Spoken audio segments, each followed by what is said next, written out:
आज की जो खबर है, स्विट्ज़रलैंड से आई है और ये सिर्फ़ खबर नहीं है, बल्कि सोचने पर मजबूर करती है। ऐसा कई बार हम लोग सोचते हैं, पता नहीं आप लोग भी सोचते होंगे। मैं सोचता हूँ कि बहुत सारे इस दुनिया में दौलतमंद अमीर लोग हैं, उनके पास बेशुमार दौलत है। तो इतनी दौलत की शायद 7 पुश्तें आराम से खा सकती हैं। तो ऐसे लोगों को तो लालच नहीं होगा।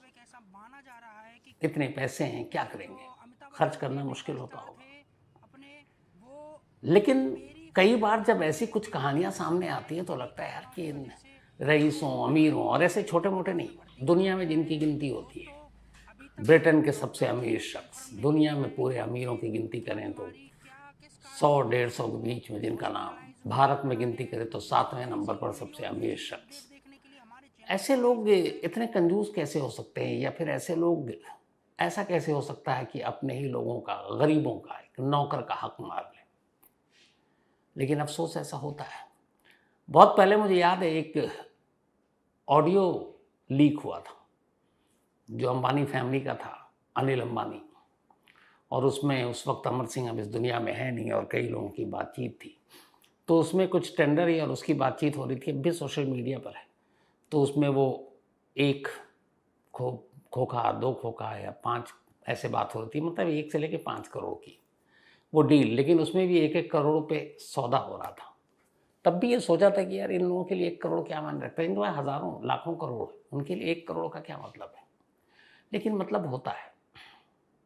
और ये आज की कहानी से तो कम से कम साबित ही हो जाता है कि होता है, चाहे बेशक कि कितने अमीर क्यों ना हो। दुनिया में बहुत सारे ऐसे देश हैं, जहाँ पर नौकर रखना बड़ा मुश्किल काम होता है, बहुत महँगा पड़ता है। अभी-अभी मैं चूँकि अमेरिका से लौटा हूँ, बहुत सारे ऐसे क्राइम तक फैमिली मेंबर के ही घर गया। बहुत बड़े-बड़े लोगों से मिला, घर गया उनके भी। पर मैंने एक कॉमन चीज़ देखी, वहाँ कोई भी मेड नहीं है। पता चला कि सब मिल-जुल कर काम करते हैं। मैंने पूछा भी, तो बताया गया कि यहाँ मेड बहुत ही, मतलब अफ़ोर्ड करने के लायक नहीं होता। एक तो उनकी सैलरी, फिर उनका देखभाल, फिर जो रूल्स, नियम, घंटे के हिसाब से काम लेना, और अगर वो काम मना करें तो आप उनको ज़बरदस्ती थोप नहीं सकते जैसे हमारे यहाँ है। तो इसीलिए चाहे वो बेहद वहाँ के अमीर बड़े-बड़े लोग हों, मेड नहीं रखते हैं। घर के लोग ही मिल-जुल कर काम करते हैं, बल्कि बड़ा अच्छा एक चलन भी है। वहाँ आप किसी घर में पार्टी में जाएँ, आप डिनर कर रहे हैं, लंच कर रहे हैं, तो लोग अपनी-अपनी प्लेटें उठाकर खुद रखते हैं।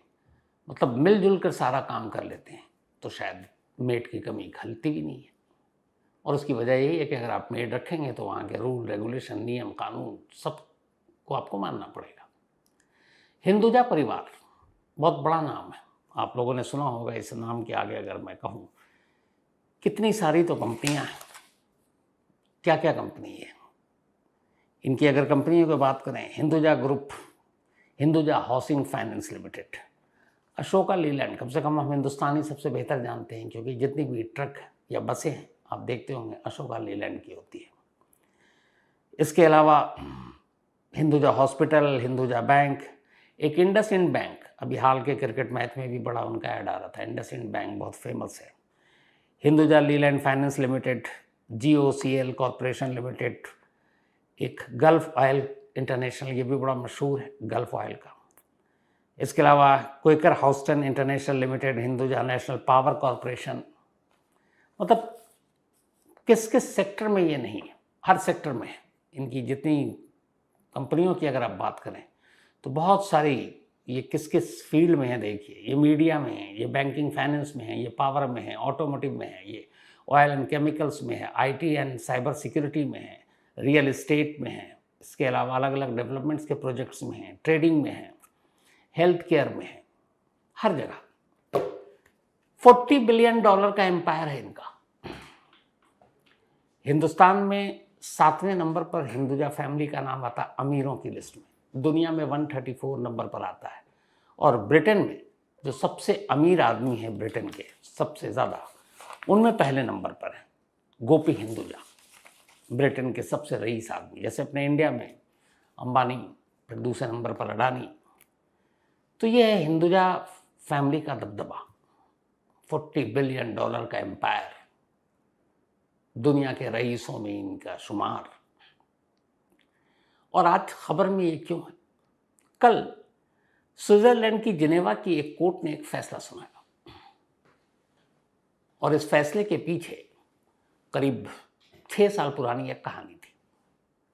6 साल पहले कुछ लोगों ने शिकायत की कि जिनेवा के लेक एरिया में एक विला है, आलीशान विला। अब हिंदुजा फैमिली का है तो होगा ही।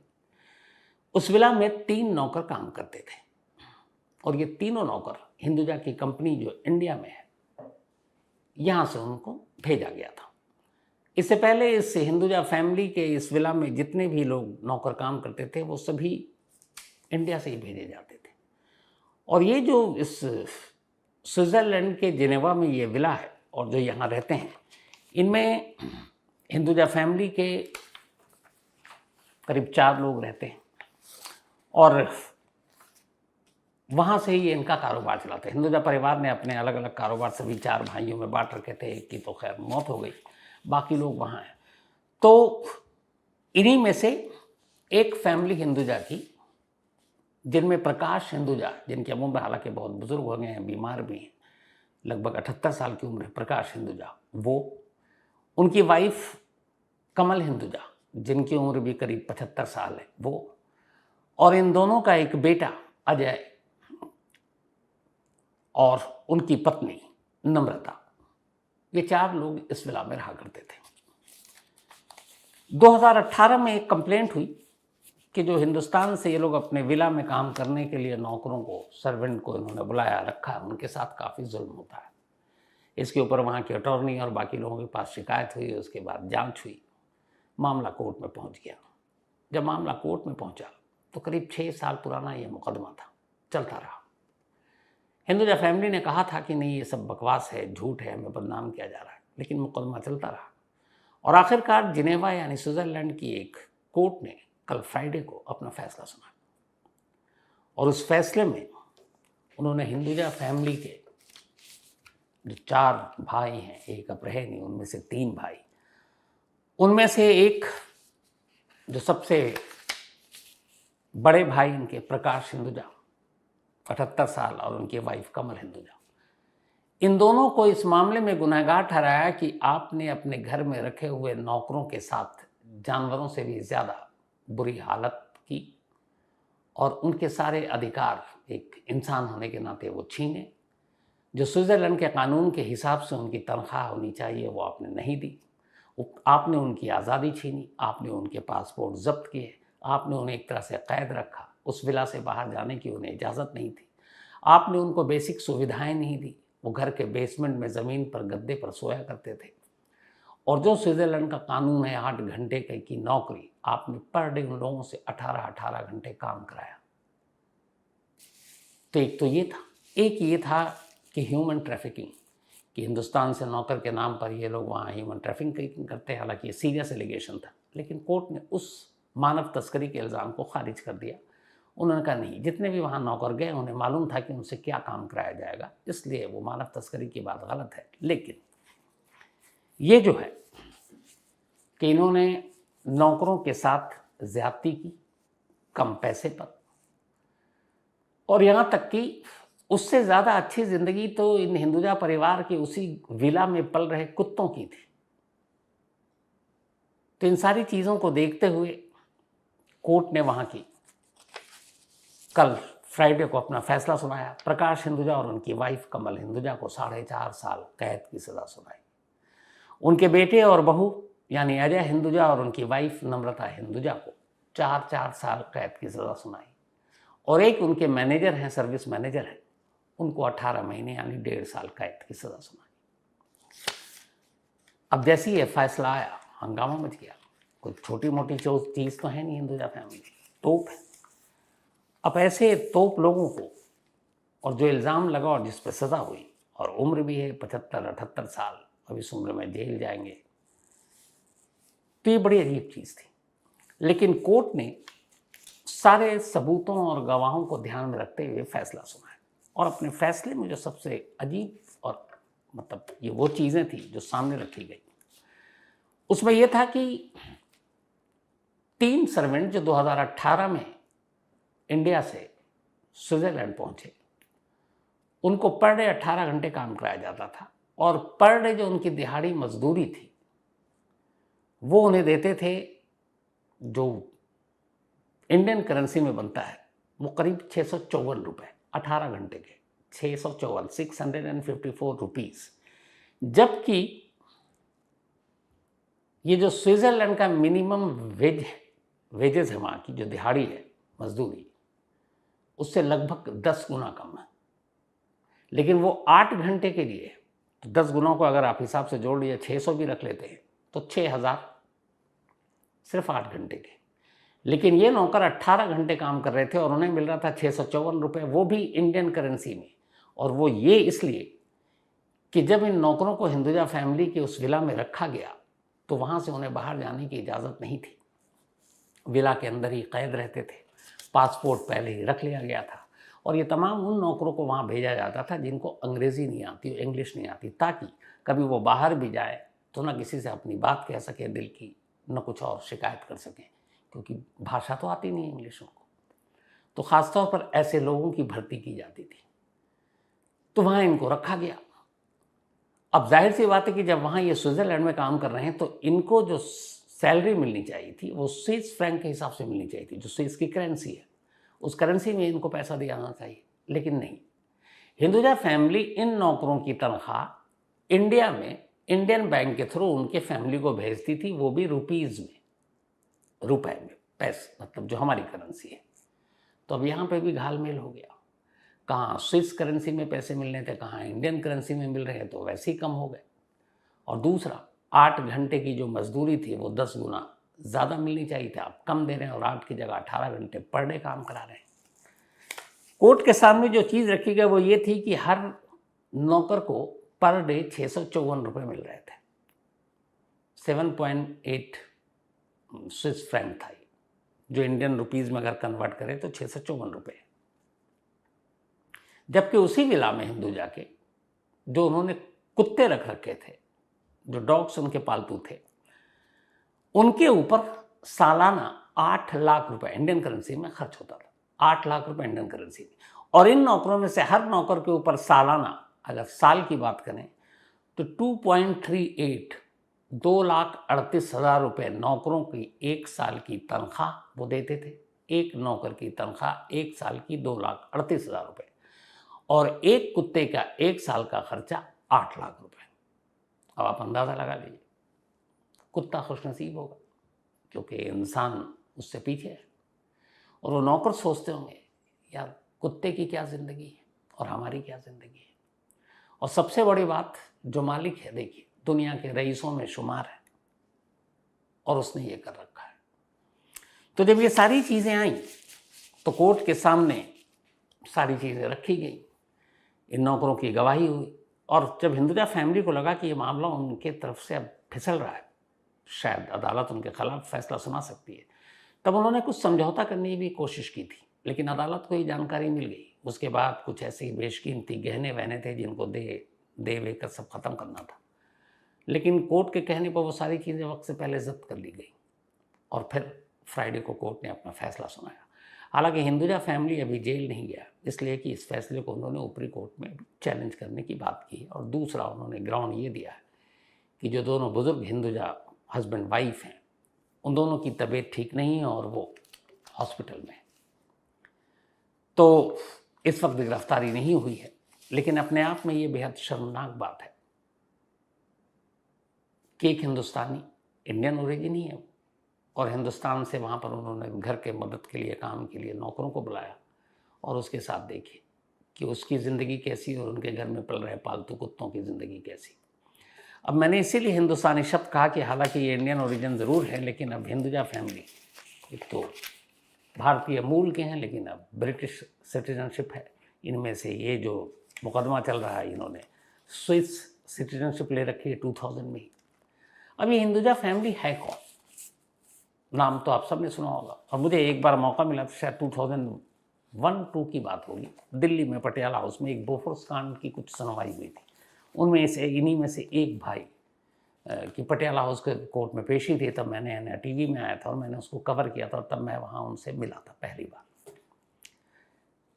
तो असल में ये जो हिंदुजा परिवार है, इसका ताल्लुक पाकिस्तान से है।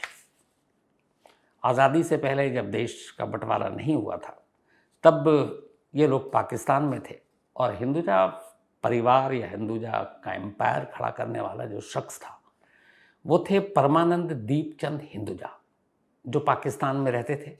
और पाकिस्तान के सिंध इलाके में एक शिकारपुर जगह है, पाकिस्तानी सिंध, हमारे यहाँ भी हिंदुस्तान में एक शिकारपुर है दिल्ली से करीब, बुलंदशहर के पास, जहाँ से विनोद शिकारपुरी हैं, जिनकी वजह से नाम उनका विनोद कुमार से विनोद शिकारपुरी मैंने रखा हुआ है। तो पाकिस्तान के सिंध इलाके में एक शिकारपुर है, उसी शिकारपुर में ये दीप परमानंद दीपचंद हिंदुजा रहा करते थे। बंटवारे से पहले, बंटवारा उस वक्त हुआ नहीं था, इंडिया पाकिस्तान दोनों पर कब्जा था अंग्रेज़ों का। तो फिर उसके बाद 1906 में ही ये परिवार मतलब परमानंद दीपचंद मुंबई आ गए। मुंबई आने के बाद इन्होंने यहाँ अपना कारोबार छोटा मोटा शुरू किया और फिर धीरे धीरे ये कारोबार करते करते थोड़े से जब ये तरक्की पाई तो फिर इन्होंने पहला अपना इंटरनेशनल हेडक्वार्टर और दफ्तर ईरान की राजधानी तेहरान में खोला और उसके बाद वो तेहरान में रहे, वहाँ से उनका अपना कारोबार सब कुछ फैलता रहा 1979 तक। इत्तेफाक से 1979 में ईरान में इस्लामिक क्रांति हो गई। जब उसके बाद ये खुमैनी और सबाए और वहाँ के राजशाही का अंत हुआ तो उस वक्त बड़ा उथल पुथल था। जब इस्लामिक क्रांति के बाद पूरा ईरान ही चेंज हो गया था, वो सारे कल्चर चेंज हो गए थे, हुकूमत चेंज हो गई थी। तो फिर हिंदुजा ब्रदर्स को लगा कि अब यहाँ काम करना मुश्किल है, तो इसीलिए उन्होंने अब ईरान को बाय बाय किया और वहाँ से निकल लिए ब्रिटेन। अब हिंदुजा फैमिली के बिजनेस का जो हेडक्वार्टर बना वो बन गया इंग्लैंड, और इंग्लैंड के लंदन में इनका अपना आप सब कुछ चलता रहा। वहाँ से फिर इनका कारोबार धीरे धीरे फैलना शुरू हुआ। बाद में जो परमानंद दीपचंद हिंदुजा थे उनकी मौत हुई और उनके 4 बेटे थे। ये 4 बेटे थे जो उनके, एक तो श्रीचंद हिंदुजा, इसके अलावा गोपीचंद, फिर अशोक चंद और एक प्रकाश हिंदुजा, ये 4 भाई थे। तो पिता की विरासत बाद में इन चारों भाइयों ने संभाली और धीरे धीरे करीब 38 देशों में इनकी कंपनी के इस्टेब्लिशमेंट और सारी चीज़ें हुई। 100 से ज़्यादा देशों में इनका कारोबार होता है और जैसा मैंने बताया कि हर फील्ड में इनका कारोबार है, मीडिया से लेके आईटी सेक्टर से लेकर यहाँ तक कि बॉलीवुड फिल्में भी प्रोड्यूस करते हैं। तो वह है, फिर बहुत सारी चीज़ें हैं। तो धीरे धीरे कारोबार बढ़ता गया और इस फैमिली की एक वक्त में बड़ी इज्जत एक ख़ास चीज़ के लिए थी। हर बिजनेस घराने में एक राइवलरी होती है, जायदाद और वारिस को लेकर जंग होती है। लेकिन हिंदुजा भाइयों ने, जो 4 भाई थे, उन्होंने एक बड़ी अच्छी 2014 में एक समझौता किया था आपस में 4 भाइयों ने मिलकर। और समझौता ये था, ये जो 4 भाई थे, श्रीचंद हिंदुजा, गोपीचंद हिंदुजा, प्रकाश हिंदुजा और अशोक हिंदुजा, ये 4 भाई थे। इन्होंने चारों ने आपस में 2014 में 2014 में जब देखा कि अब तीसरी पीढ़ी भी बड़ी हो रही है, इन सभी के बच्चे बड़े हो रहे हैं, तो ये हुआ कि हम ये जो पूरी विरासत है, उस वक्त तो और ज़्यादा थी, अभी $40 बिलियन उस वक्त इससे ज़्यादा थी, बीच में कोरोना वरोना से इनकी दौलत कम हुई है।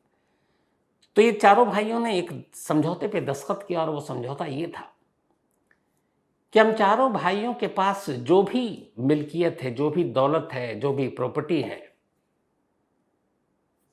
वो चारों भाइयों की है और चारों भाइयों की है भी नहीं, इसलिए कि उन पर हर भाइयों का हक होगा। ये नहीं कहेगा कि ये टेबल अगर मेरा है तो सिर्फ एक ही भाई का है, नहीं, इस टेबल पर चारों भाइयों का हक होगा। उसी तरह उन हिंदुजा की जितनी भी प्रॉपर्टी और बिजनेस है वो सभी पर हर एक का हक होगा, लेकिन वो किसी का नहीं होगा। तो ये बड़ी अच्छी चीज़ थी। वरना ये होता था कि जैसे अंबानी फैमिली में हुआ कि मुकेश अंबानी को एक अलग बिजनेस दे दिया गया, अनिल अंबानी को अलग दे दिया गया, बंटवारा हो गया। लेकिन हिंदुजा में ये बंटवारा नहीं हुआ, और जबकि ऐसी सिचुएशन में भी नहीं हुआ कि इन सारे भाइयों ने अलग अलग, इंडिया से लेकर यूरोप से लेकर स्विट्ज़रलैंड, इन सभी जगह पर अलग अलग भाइयों को काम दे दिया गया और सब काम करते हैं, लेकिन एक है, वो ये है कि इनमें से कोई भी प्रॉपर्टी किसी की ज़ाती नहीं, सभी भाइयों की। अब जैसे दीपचंद जो हिंदुजा के सबसे बड़े बेटे श्रीचंद, अभी उनकी मौत हो गई थी 2023 में, तो ये उस वक्त हिंदुजा समूह के अध्यक्ष थे और हिंदुजा बैंक ऑफ स्विट्ज़रलैंड और हिंदुजा फाउंडेशन के भी ये प्रेसिडेंट थे। तो इनको ये पूरा काम जो दिया गया था उस तरफ का दिया गया। गोपीचंद जो इनके दूसरे बेटे हैं, ये हिंदुजा समूह के अध्यक्ष भी हैं और ऑटोमोटिव लिमिटेड और यूके के अध्यक्ष हैं। तो यूरोप के थे, इनको पूरा इंग्लैंड और ये सारी चीज़ें दे दी गई। प्रकाश हिंदुजा ये भी यूरोप के पूरे पार्ट के, ये इनको पूरा बिजनेस दे दिया गया। और अशोक हिंदुजा का पूरा भारत दे दिया गया। ये अशोक लीलैंड और ये सब आप जो देखते हैं, जो बस बनती है, दिल्ली की जितनी डीटीसी की बसें हैं वो सब अशोक लीलैंड की ही हैं। तो उसके बाद इंडसइंड बैंक जो है, ये सारी चीज़ें, फिर हॉस्पिटल है मुंबई में, हिंदुजा हॉस्पिटल है, फिर इसके अलावा मीडिया के उसमें है, एंटरटेनमेंट में है। तो वो सारी चीज़ें ये अशोक हिंदुजा को दे दिया गया। तो हर एक भाई को दुनिया के अलग अलग इलाकों का हिस्सा दे दिया गया कि आप यहाँ बिजनेस देखो, आप यहाँ देखो, आप यहाँ देखो। और उन्हीं में से जो ब्रिटेन में हैं इनके भाई, वो ब्रिटेन के सबसे अमीर शख्स हैं। तो सारे भाइयों में ये दे दिया गया। और फिर चारों भाइयों ने एक समझौता किया कि हम में से कोई भी, सारी प्रॉपर्टी सभी भाइयों की है और किसी एक की नहीं होगी। फिर धीरे धीरे वक्त बीता। एक जो सबसे बड़े इनकी श्रीचंद आहूजा, उनकी बेटी ने एक बार पहली बार फैमिली की इस एकता में सेंध मारी थी और वो कोर्ट पहुंच गई थी कि स्विट्ज़रलैंड का जो एक बैंक है हिंदुजा वालों का, उस बैंक का मालिकाना हक मुझे दिया जाए। उन्होंने कहा बाकी हमारे चाचा हड़प रहे हैं, ये है वो है। तो पहली बार आया कि इतनी अच्छी फैमिली है हिंदुजा फैमिली, इनमें इतनी एकता है, कभी इनका मतलब वारिस विरासत और बंटवारे को लेके कभी कोई बात नहीं हुई। पहली बार एक फैमिली की बेटी आ गई सामने। तो बड़ी वो चीज़ें भी हुई, लेकिन बाद में खैर फिर फैमिली इकट्ठी बैठी और उस बेटी को मनाया गया और परिवार के अंदर ही समझौता हो गया। अब ये फैमिली जो है, 3 भाई अब बचे हैं और उन सब के बच्चे हैं, उनकी बेटी हैं, बेटियां हैं। ये सब मिलकर अलग कंपनी के सारे सरबराह हैं और वही सब कुछ चला रहे हैं। अब उन्हीं 3 भाइयों में से जो बचे हैं, एक भाई और उनकी फैमिली, यानी प्रकाश हिंदुजा, उनकी वाइफ कमल हिंदुजा, बेटे अजय हिंदुजा और उनकी पत्नी नम्रता हिंदुजा, इनके ऊपर गिरफ्तारी की तलवार लटकी है। पूरे परिवार के लिए ये बड़े अजीब दुख की घड़ी है। लेकिन इन फैमिली का एक बयान भी आया है उनकी तरफ से कि जो स्विट्ज़रलैंड में सारे नौकर जो रखे गए थे, इसमें हमारा कोई रोल नहीं है, हम तो जानते भी नहीं। ये हमारी जो हिंदुजा इंडिया की कंपनी है, यानी अशोक हिंदुजा जो इसको देखते हैं, तो हमारी इंडियन कंपनी के थ्रू एक एजेंसी है जिसने इस नौकरों को स्विट्ज़रलैंड भेजा है। तो जो भी टर्म्स कंडीशन शर्तें थी उन्होंने की, हमें कोई मतलब नहीं है। वो यहाँ आए, उनकी एक ये भी दलील है कि कई नौकर हमारे यहाँ स्विट्ज़रलैंड में काम किया उसी विला में, फिर वो इंडिया चले गए, फिर वापस आए। तो अगर उन्हें कोई तकलीफ़ होती तो वो वापस क्यों आते, अगर इतना ही जुल्म था? ये उनकी दलील है।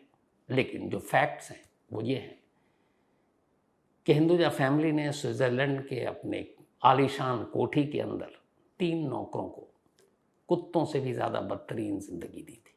उनको उनका हक नहीं दिया। घालमेल ये किया कि उनकी तनख्वाह इंडियन करेंसी में दी, जबकि काम स्विट्ज़रलैंड में करा रहे हैं। जो स्विट्ज़रलैंड का मिनिमम वेज है वो उसको भी नहीं दे रहे। हालांकि 654 रुपये पर डे के हिसाब से वो दे रहे थे। स्विट्ज़रलैंड में ये करीब 7-8 हज़ार रुपये है। वैसे अगर आप इंडिया में आए तो हमारे पूरे एशिया और दुनिया में हमारी जो पर डे की दिहाड़ी मजदूरी है वो बहुत ही अफसोसनाक है। अलग अलग स्टेट्स में अलग अलग है। इस वक्त अगर बात करें 2023 की एक रिपोर्ट के हिसाब से तो सबसे कम बिहार में है, शायद 124 रुपये पर डे किसी मजदूर को मजदूरी मिलती है।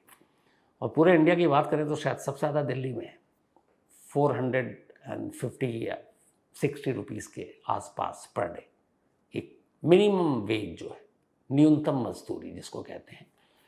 तो भी मतलब 500-550 और कहीं कहीं 125, 150। पर स्विट्ज़रलैंड में मिल रहा था 654 रुपये। लेकिन वहाँ पे एक फ़र्क है, हमारे यहाँ भी जो मजदूरी होती है तो एक मज़दूर 8-9 घंटे या 10 घंटे ही काम करता है अमूमन, सूरज निकलने के बाद और सूरज डूबने तक। उसके बाद काम ही नहीं होता, चाहे आप कंस्ट्रक्शन का हो या कोई और हो, खेती बाड़ी अंधेरे में तो कर नहीं सकते। लेकिन वहाँ 654 रुपये पर डे, लेकिन 8 की जगह 18 घंटे। तो 18 घंटे के हिसाब से आप सोचिए।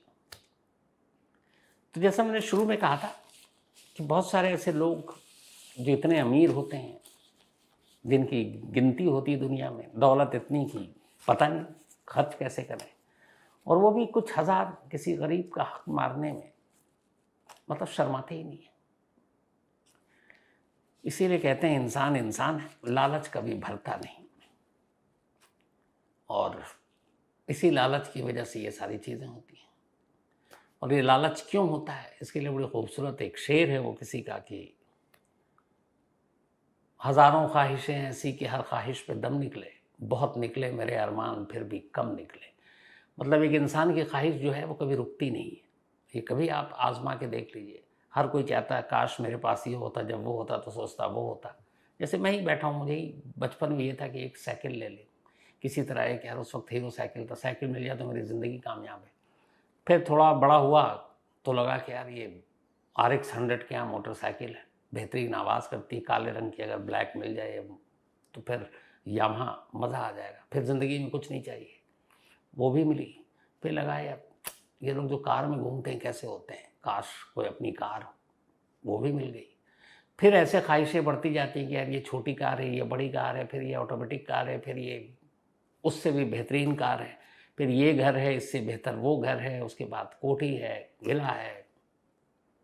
आप देख सोच लीजिए, वाकई मुझे लगता है ये शेर बहुत सही है कि आप कितनी भी ख्वाहिश करते जाएं, कभी ऐसा नहीं लगेगा कि हर ख्वाहिश आपकी पूरी होगी, कोई ना कोई ख्वाहिश फिर भी रहेगी। और यही जो ख्वाहिश है, कहीं ना कहीं इसका दूसरा नाम लालच भी कह सकते हैं आप। तो उसी में फिर क्या अमीर और क्या गरीब, क्या कोई आम आदमी और क्या हिंदुजा फैमिली। बट अफसोस की बात, तो खैर कहानी में आज इतना ही।